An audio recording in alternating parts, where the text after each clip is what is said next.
Assalamualaikum semua, selamat datang ke podcast kita.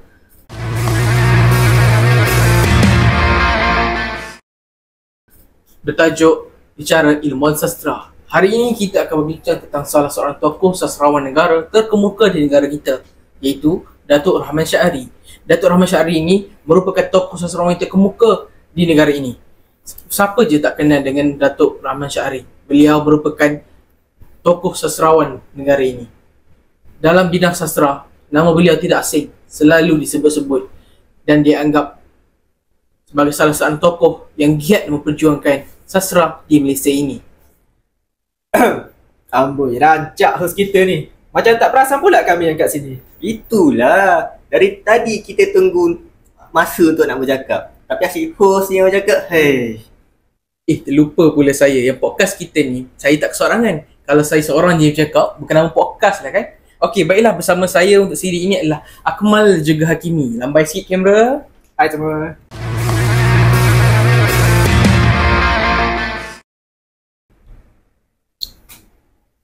Maklumlah, bila kita bercakap tentang tokoh ni, semangat dia tu lain sikit. Tak apa, faham. Apabila kita cakap pasal orang hebat ni, kita turut merasakan aura dia. Betul tak, Akmal? Kita nak mula dah ni. Tapi sebelum tu, saya nak tanya lah kan. Kedua-dua panel kita ni, kenal tak siapa Datuk Rahman Syahari? Mesti. Takkan tak kenal. Nama tu besar dalam bidang sastra macam kita ni. Betul. Siapa je tak kenal sastrawan negara kita ni? Namanya pun dah terkenal, seluruh negara dah kenal dia.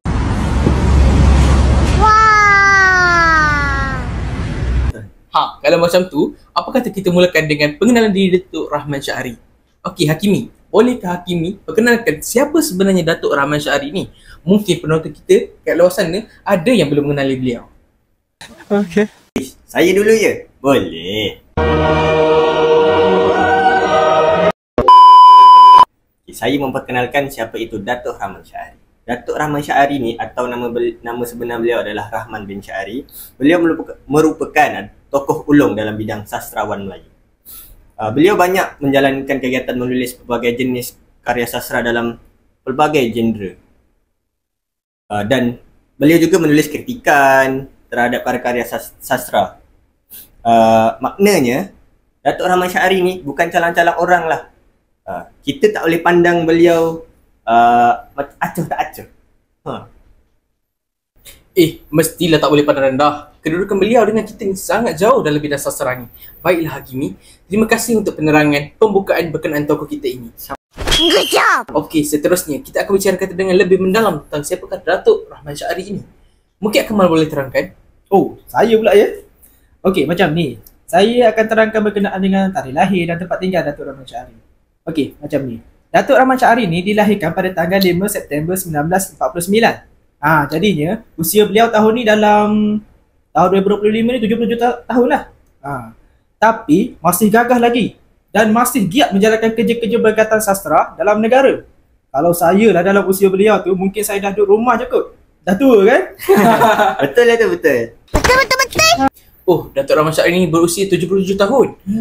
Kalau tengokkan keadaan dia dan tahap kesihatan dia tu, macam baru usia 50-an. Betul. Tapi Akmal, bila dah tua ni, tak boleh juga untuk saja macam Akmal cakap tadi tu.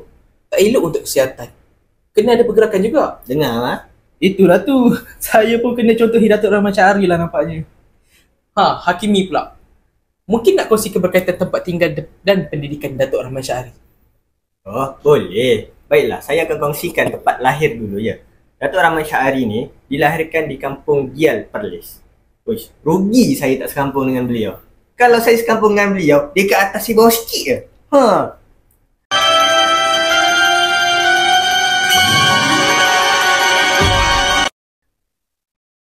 Untuk pendidikan pula, Datuk Rahman Syahari ni mendapat pendidikan di Sekolah Alam Syah dalam aliran sains. Saya pun terkejut. Daripada aliran sains, beliau beralih pada bidang sastra. Ini menunjukkan Datuk Rahman Syahari ni mempunyai jiwa yang sangat besar dalam kegiatan sastra.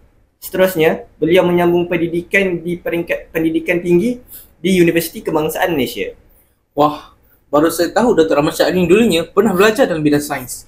Itulah, saya pun terkejut dengan apa yang Hakim kongsikan. Macam manalah ya, aliran sains boleh beralih ke sastra. Hebat tu. Dua bidang yang sangat jauh bezanya. Bukan setakat Arif dengan Kimi je terkejut. Saya pun terkejut. Macam mana sains dengan sastra boleh bersatu? Jauh tu. Penonton pun mesti tak sangka kan? Sastrawan negara kita ni hebat orangnya. Kita teruskan lagi dengan kerjaya beliau. Saya difahamkan Datuk Rahman Syahri mempunyai tugas hakiki selain daripada menjadi penulis dan penyair. Macam mana Tok Akmal? Ya, betul Aris.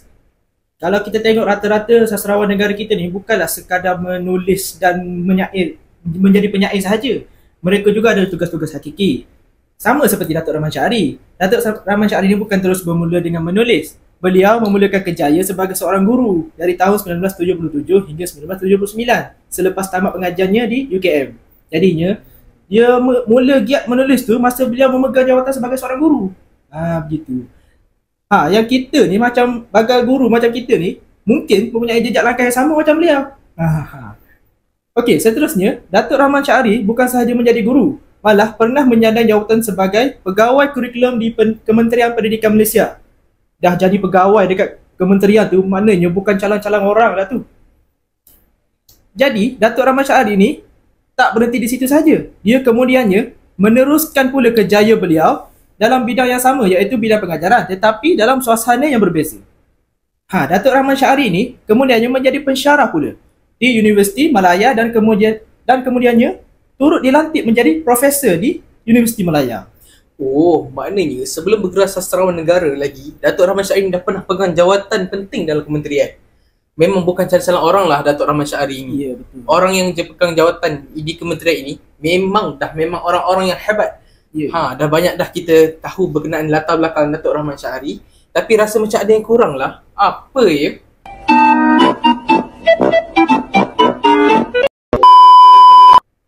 Memang ada yang kurang pun. Kita tak cakap lagi anugerah-anugerah yang Datuk Rahman Syahri terima.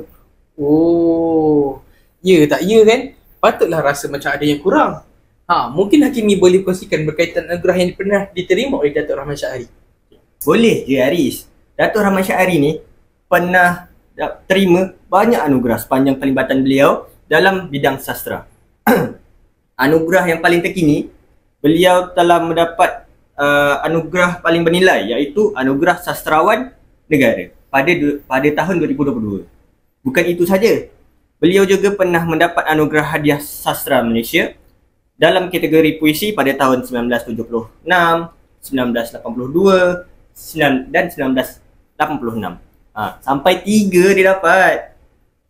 Bukan itu saja, beliau tidak menerima anugerah daripada negara ini sahaja. Beliau juga menerima anugerah daripada luar negara, iaitu beliau menerima anugerah SEA Right Award pada tahun 2013. Banyak sungguh anugerah yang diterima oleh Datuk Rahman Syahri ya. Dalam negara dah banyak, luar negara pun dah banyak. Memang hebatlah orangnya ya. Ya, memang betul. betul Aris. Baiklah penonton, jika dilihat pada jam tu baru je kita mulakan. Tapi apakan daya, masa pun turut bergerak. Masa telah mencuburi kita untuk siri podcast siri 1 ini. Jadi, kita tamatkan di sini sajalah siri 1 pada kali ini.